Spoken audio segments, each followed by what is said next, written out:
IT, AI, data రంగాల్లో భారతదేశం ఒక ప్రపంచానికి హెడ్ క్వార్టర్స్‌గా మారుతుంది. ఈ ఏడాది కాలంలో వచ్చినటువంటి పెట్టుబడుల లెక్కను చూస్తే గనక ప్రపంచవ్యాప్తంగా అనిశ్చిత పరిస్థితులు నెలకొని ఉన్నప్పటికీ భారతదేశంలో $90 బిలియన్ పెట్టుబడులు అంటే 8,500,00,000,000 పెట్టుబడులు భారతదేశానికి వివిధ అంతర్జాతీయ సంస్థలు తీసుకొచ్చాయి. వాటిలో చాలా ప్రముఖ సంస్థలు మేజర్‌గా ఏఐ, అలానే క్లౌడ్ కంప్యూటింగ్, డిజిటల్ మౌలిక వసతులు అంటే డిజిటల్ ఇన్ఫ్రాస్ట్రక్చర్ తయారీ, పారిశ్రామిక సాంకేతిక రంగాల్లోనే ఈ భారీ పెట్టుబడులు వచ్చినాయి. ఇందులో గూగుల్ అత్యధికంగా పెడుతుంది.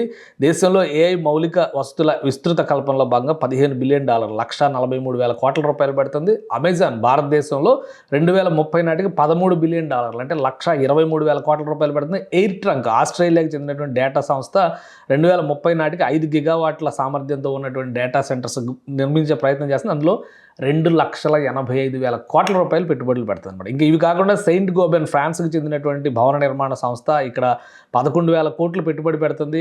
అలానే సిపిపిఐబి అంటే హైపర్ స్కేల్ డేటా సెంటర్లతో విస్తరణకు సంబంధించి 7,000 కోట్లు పెట్టుబడి పెడుతుంది. ఏబిబి అనేటువంటి పరిశోధన సంస్థ R&D సంస్థ $75 మిలియన్ అంటే 700 కోట్లకు పైగా పెట్టుబడులు పెడుతుంది. అంటే ఈ ఏడాదిలో వచ్చినటువంటి కమిట్మెంట్స్ 2030 నాటికి కంప్లీట్ చేసేటువంటి ఇన్వెస్ట్మెంట్స్ భారతదేశంలో $8,500,00,000 ఏఐ, డేటా అలానే డిజిటల్ ఇన్ఫ్రాస్ట్రక్చర్ రంగాల్లోనే రాబోతుంది. ప్రపంచవ్యాప్తంగా ఎదుగుతున్న ఎకానమీలో అలానే సమస్యలు అంతర్జాతీయంగా అనిశ్చిత పరిస్థితులు ఉన్నప్పటికీ భారతదేశంలో ఈ స్థాయి ఇన్వెస్ట్మెంట్స్ వస్తున్నాయంటే స్థిరమైనటువంటి అభివృద్ధికి ఇది బాటలు వేస్తుందని ఆర్థికవేత్తలు చెబుతున్నారు.